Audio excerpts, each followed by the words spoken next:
Hello दोस्तों, स्वागत है आपका फिर से एक रोचक कहानी में। उम्मीद करती हूँ पसंद आएगी। मेरी साली की शादी हुए 2 साल हो गए हैं। शादी से पहले ही मैं अपनी साली से संबंध रखता था।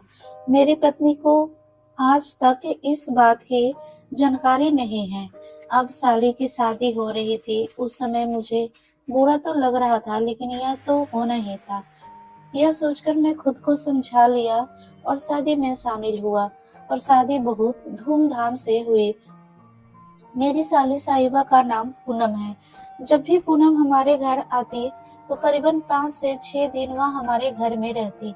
इस बीच आधी रात में मैं पूनम के कमरे में उसके साथ संबंध बना रहा होता और मेरी पत्नी बिस्तर पर जाते ही थकी हुई सो जाती। वह न अपना ध्यान रखती और न ही अपने हुलिये का। बस उसे घर की और काम की पसंद है। इसका उल्टा उसकी बहन को सजने में संवरने में अपना ध्यान रखने का शौक है। मैंने अपनी पत्नी को बहुत बार समझाने की कोशिश की कि पुष्पा खुद को सजाया संवारा करो, खुद को भी अच्छे से रखा करो। मैं जब भी ऑफिस से आता हूँ उसके बाल यूं ही लपटे रहते हैं, साड़ियाँ जैसे तैसे साड़ी पर लिपटी रहती है। उसके हाथों से मसाले के गंध आते हैं। ऐसे में मुझे उससे संबंध बनाने का जरा भी मन नहीं करता, लेकिन न चाहते हुए भी मुझे अपने जोश को ठंडा करने के लिए उसके साथ सोना पड़ता। मेरी साली साहिबा पूनम हमारी शादी से पहले वह शादी में शामिल नहीं हो पाई थी, क्योंकि उस समय ही उनके एग्जाम चल रहे थे। वह बाहर शहर में हॉस्टल में रहकर अपनी पढ़ाई कर रही थी और मैं अपनी सारे साहिबा पूनम को अभी तक देखा नहीं था। मैं उससे मिलना भी नहीं था। हम सब परिवार लखनऊ में रहते थे। पूनम हमारी शादी के करीबन 3 महीने बाद अपनी दीदी के ससुराल आई। उस समय मैं ऑफिस से काम करके घर आया ही था। जैसे ही मैं अपने कपड़े उतारने लगा, मेरी पत्नी पुष्पा ने कहा, सुनिए, मेरी बहन आई हुई है, आप मेरी बहन पूनम से मिलोगे नहीं? मैंने कहा, हाँ हाँ जरूर मिलूंगा। जैसे ही मैं पुष्पा से बात कर रहा था, तभी पूनम हॉल से निकलकर मेरे कमरे की ओर आ रही थी और उसने कहा, नमस्ते जीजा जी। जैसे ही मैं नजर उठाकर पूनम को देखी, मेरी आंखें खुली की खुली रह गई। मुझे यकीन नहीं हो रहा था यह मेरी पत्नी पुष्पा की बहन है, सगी बहन है, क्योंकि वह किसी प्रोफेशनल एजुकेटेड लड़की लग रही थी। बिल्कुल गोरी चिट्टी, बाल लंबे स्ट्रेट हवा में लहराते जींस टॉप, और उसकी सुंदरता उसके पूरे शरीर से टपक रही थी। उसका हुस्न ऐसा कि कोई भी एक बार देखते ही उसका दीवाना बन बैठे। मैंने उसे नमस्ते किया और थोड़ी नाराजगी दिखाई, क्यों साली साहिबा, हमारी शादी में शामिल होने के लिए आपके पास तो समय ही नहीं था? और अब इतने दिनों बाद उसने बहुत प्यार से मुझसे माफी मांगी। जीजाजी, मेरे एग्जाम नहीं चल रहे होते तो मैं जरूर आती। मुझे भी उस समय बहुत बुरा लग रहा था, लेकिन मैं भी क्या कर सकती थी। उसके बाद मैंने कहा, चलो बैठो, आओ मैं अभी फ्रेश होकर आता हूँ। मैं फ्रेश होकर के आया और साथ में चाय नाश्ता खाना खाया पिया। मेरे दिमाग में बस उसका खूबसूरत चेहरा चल रहा था। मम्मी पापा जी अभी गांव में गए हुए थे। घर में बस हम दोनों और मेरी मेरी साली साहिबा थी, जो अभी अभी आई है। घर में थे और अभी कुछ दिन उसके रुकने के यहाँ पर प्रोग्राम थे।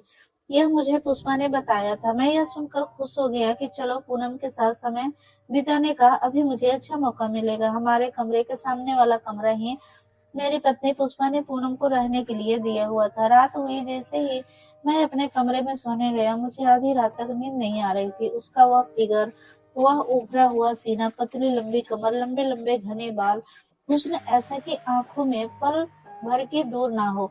बस वह मेरे दिल दिमाग में अपने साले साहिबा पूनम घूरने लगी।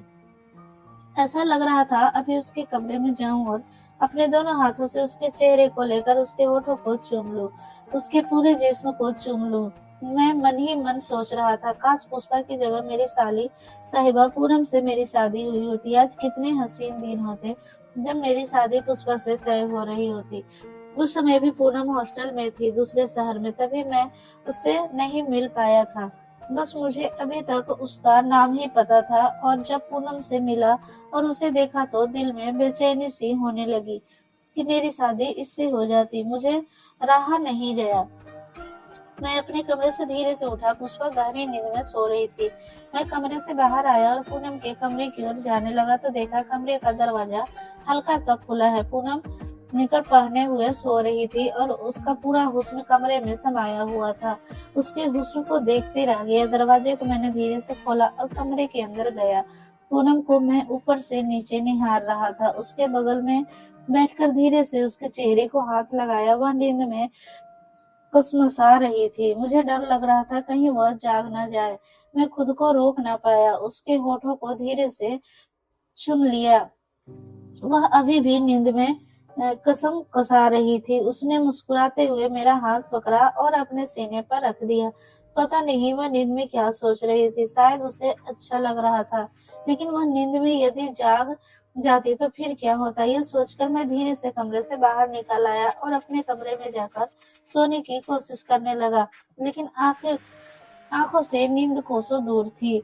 सुबह हुई और मैं उठकर अपने ऑफिस जाने की तैयारी करने लगा। पुष्पा किचन में नाश्ता बना रही थी। वह सो के उठी। जैसे हॉल में आई उसके सुबह सुबह का चेहरा और भी ज्यादा खिला हुआ लग रहा था। ऐसा लग रहा था गुलाब का फूल खिल रहा हो। मैं अब किसी भी बहाने से उसे देखने की कोशिश करता। समय हो रहा था, मैं ऑफिस चला जाता हूँ। लेकिन वहां भी मेरा काम में मन नहीं लग रहा था। ऐसा लग रहा था बस पूनम को बाहों में भरकर उसके जिस्म को चूम लूं, उसे भी भर के प्यार करूं। एक रात जब पुष्पा गहरी नींद में सो रही थी, मैं पूनम के कमरे के पास गया तो देखा वह अभी जाग रही है। तो मैंने दरवाजा खटखटाया और जैसे ही दरवाजा खोलने आई तो उसने देखा कि मैं हूँ। तो उसने कहा, जीजा जी, आप अभी तक सोए नहीं? मैंने कहा, सो तो आप भी नहीं रही हैं साली साहिबा, क्यों आपको यहाँ नींद नहीं आ रही है? उसने कहा, नींद तो आ रही है लेकिन अभी नहीं आ रही है। उसने कहा, जीजू आप अंदर आ जाए। उसके बाद में उसके कमरे के अंदर गया। उसकी अपनी बड़ा खोल रखी थी और वह बिस्तर पर पड़ी थी। जैसे ही मेरी नजर बिस्तर पर पड़ी, बराह पर पड़ी, उसने उसे हटा दिया और वह कहने लगी, जब भी मैं रात में सोती हूँ तो मैं अपने अंदर की चीजें उतार कर सोती हूँ, नींद तो मुझे नहीं आती। तो मैंने कहा, यह तो अच्छी बात है। फिर मैं मुस्कुरा दिया तो वह भी मुस्कुरा दी। मैंने कहा, पूनम तुम तो बहुत खूबसूरत हो। यदि मैं तुम्हें पहले देखा होता तो मैं तुमसे शादी करता। हम दोनों बिस्तर पर आमने सामने बैठे थे और उसने निक्कर पहन रखा था, ऊपर में टी शर्ट था। अंदर में ब्रा नहीं पहनने के कारण सब कुछ पता चल रहा था, जिसमें मैं अपने आप को बहुत मुश्किल से रोक पाया था।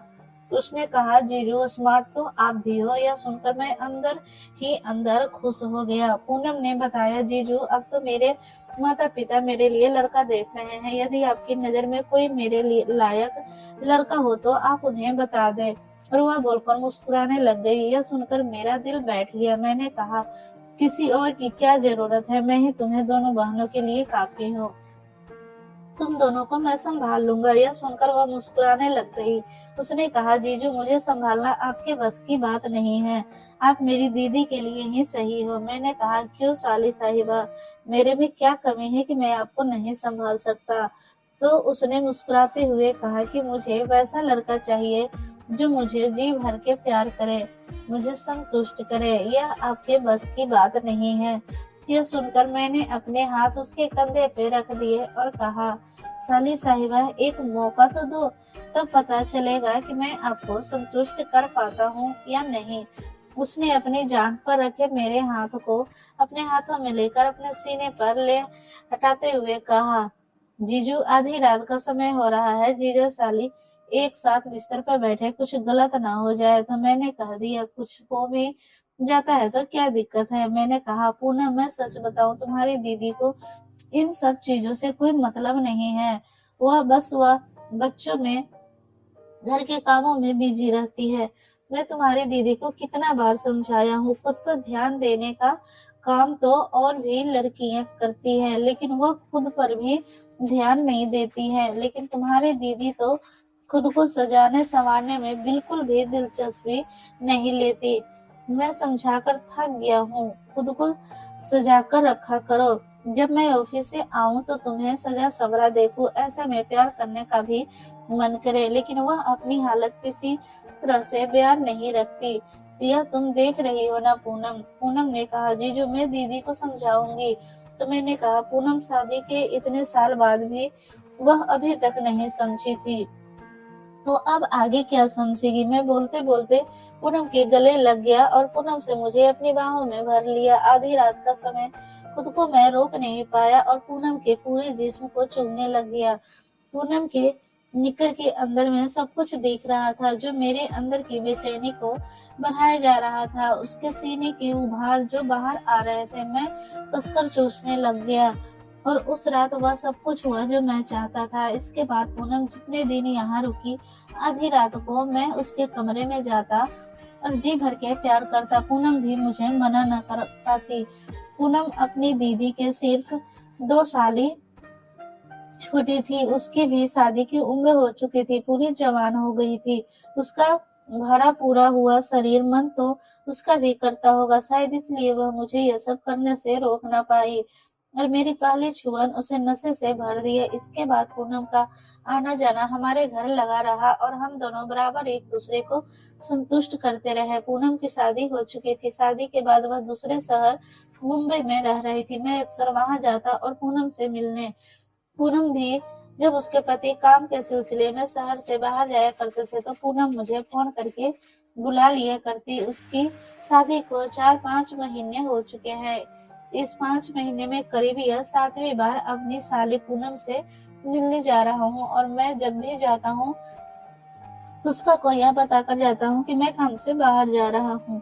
पूनम के पति जितने दिन शहर से बाहर रहते हैं, मैं उसके साथ रातें गुजारते रहा और उसे भी भरकर संतुष्ट करता, बाहों में ले ले प्यार करता, उसके पूरे जिस्म को चुनता। पूनम भी मेरे प्यार के लिए इतना ही बेताब रहती जितना बेताब मैं पूनम के लिए रहता था। कभी कभी डर भी लगता था कहीं किसी दिन मेरी पत्नी पुष्पा को पता चल गया और यह कभी पूनम के पति को पता चल गया तो हमारी जिंदगी बर्बाद हो सकती है, हमारा घर बर्बाद हो सकता है। मगर यह प्यार के आगे क्या कर सकते हैं। मैं अपनी शादी से प्यार करने लगा हूँ और मैं अब उसके बगैर नहीं रह सकता। मेरी जरूरत बन चुकी है। ऐसा नहीं कि मैं अपनी बीवी को टाइम नहीं देता, मैं अपनी बीवी को भी खुश रखता हूँ और उसे अपना पूरा पूरा टाइम देता हूँ, पर मैं अपनी साली के बगैर नहीं रह सकता। तो दोस्तों, यह थी आज की कहानी। आपकी क्या राय है कमेंट में जरूर बताइए। अच्छी लगी तो वीडियो को लाइक करें, सब्सक्राइब करें।